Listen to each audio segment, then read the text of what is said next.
Hey, what's up YouTube fam? Brandon Weaver here once again. So, let's talk about hard inquiry removal, non-account holding inquiries. You can dispute non-account holding inquiries with the bureaus, with the creditors, and get these non-account holding inquiries off of your credit reports. We've got letters for that, 609creditrepair.com, and we can do the work for you at theawesomelifegroup.com. Now, I want to give you a word of caution. I want to tell you this couple of instances, a couple of examples of why these hard inquiries can be so detrimental and why you want to avoid the car dealership from getting these hard inquiries at the car dealership.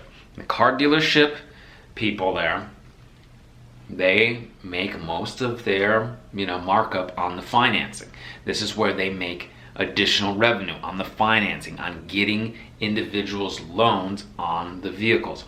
So I had an email that came in, said, hey, I went to the car dealership. They promised me it would only be 2 or 3 hard inquiries. Sure enough, it wound up being 5 hard inquiries, okay? Sometimes we see 10, 15 at a car dealership or car dealerships, okay? But 5 hard inquiries. And they told them they promised, oh, just 2 or 3. Even at 2 or 3, it's too much. When you're applying for one loan, when you're applying for one credit card, when you're applying for one line of credit, it really should be one hard inquiry with one credit bureau. So my credit union uses TransUnion. I've worked with other banks that use Equifax, but it's one time on one credit union. Credit card company pulls a credit report, bank, one hard inquiry with one credit bureau. And then that line of credit will report to all 3 credit bureaus, TransUnion, Equifax, Experian. Now you've got a new line of credit that's building you credit and building something. You're usually getting this line of credit to maybe a home mortgage, maybe to invest in real estate, and maybe you've got the travel cards, maybe you got the business credit, right? So it's building credit for you, it's building your credit score, it's building wealth, it's getting you to your goals.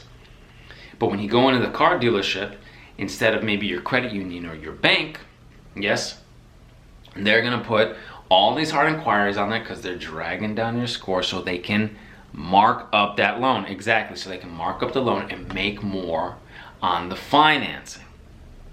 Okay, so be cautious when you're going into these car dealerships. I want to tell you, don't do it. Get your hard inquiry one at your credit union, your bank, it's your line of goods, your financing, and then you go get your car. Right? So I had another individual, right, say, hey, I went to the car dealership. They were, no, now I got to dispute these. Yes, you can dispute the non-account holding inquiries. You can do that. We've got letters for that, 609creditrepair.com, right, or we can do it for you at theawesomelifegroup.com. Now I had another individual who said, hey, I have a 720 credit score, but I have too many hard inquiries. I got too many hard inquiries, and now I'm getting denied for this line of credit that I want. Okay, there's a couple of things you can do. Number 1, you can dispute these hard inquiries. That's why we talk about getting these hard inquiries out of there.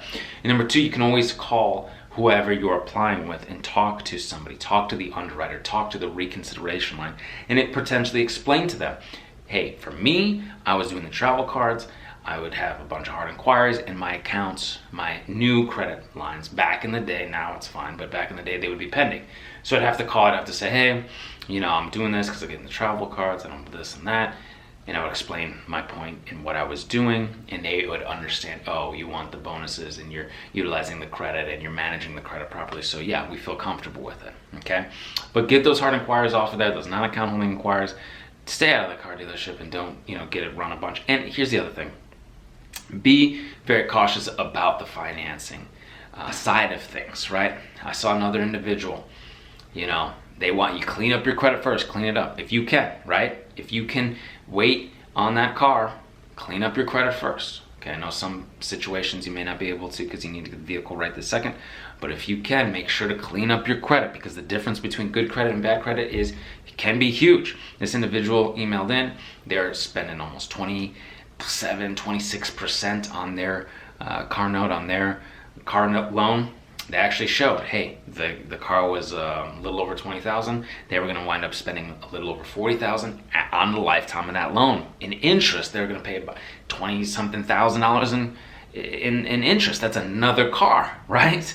They're getting their normal compact car or normal car, and they're paying almost luxury prices. So get your credit squared away. 609creditrepair.com. We can do the work for you. TheAwesomeLifeGroup.com. Please give the video a thumbs up. Hit the subscribe, try button. And until I see you in person, I will see you on the other side. Take care.